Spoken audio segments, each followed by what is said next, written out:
இப்போ முருங்கைக்கீரை ரசம் எப்படி செய்யலாம்னு பார்க்கலாம். அதுக்கு தேவையான பொருட்கள் என்னன்னு பார்க்கலாமா? சீரகம் 1 1/2 டீஸ்பூன், வரமிளகா 1, 1/2 டீஸ்பூன் மிளகு, 1/2 தக்காளி, 1 கொத்து கருவேப்பிலை, 1 கொத்து கொத்தமல்லி இருந்தால் வச்சுக்கோங்க, கொத்தமல்லி இலை. அதுக்கப்புறம் பெருங்காயம் 1 சிட்டிகை, கடுகு 1/2 டீஸ்பூன்.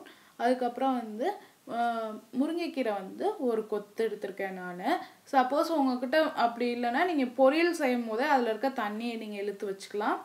அப்புறம் பருப்பு வேக வச்சு அந்த தண்ணி இழுத்து வச்சுருக்கேன் 1 கப்பு. ஆனால் இந்த ரசம் உடம்பு சரியாதப்போ சாப்பிட்டிங்கன்னா ரொம்ப நல்லாயிருக்கும். இந்த மாதிரி சளி இரும்பல் இருந்தால் பிள்ளைங்க எதுவுமே சாப்பிட முடியலன்னா முருங்கைக்கீரை ரசம் வச்சு சாப்பிட்டிங்கன்னா பிள்ளைங்களுக்கு ரொம்ப பிடிக்கும்.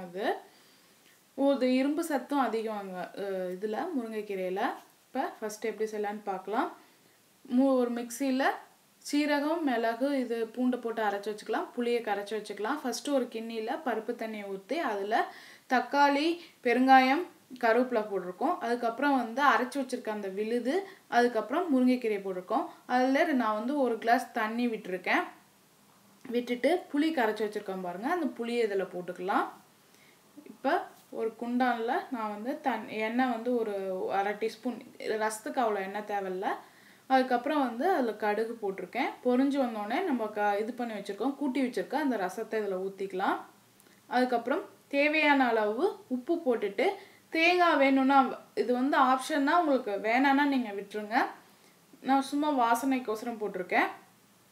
தேங்காய் கொஞ்சோண்டு போட்டு உப்பு தேவையான அளவு போட்டிருக்கேன்.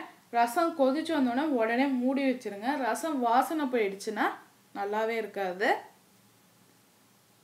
பாருங்கள், இப்போ நல்லா கொதிச்சு வந்திருக்கு. இப்போ முருங்கைக்கீரை ரசம் ரெடி ஆகிடுச்சு.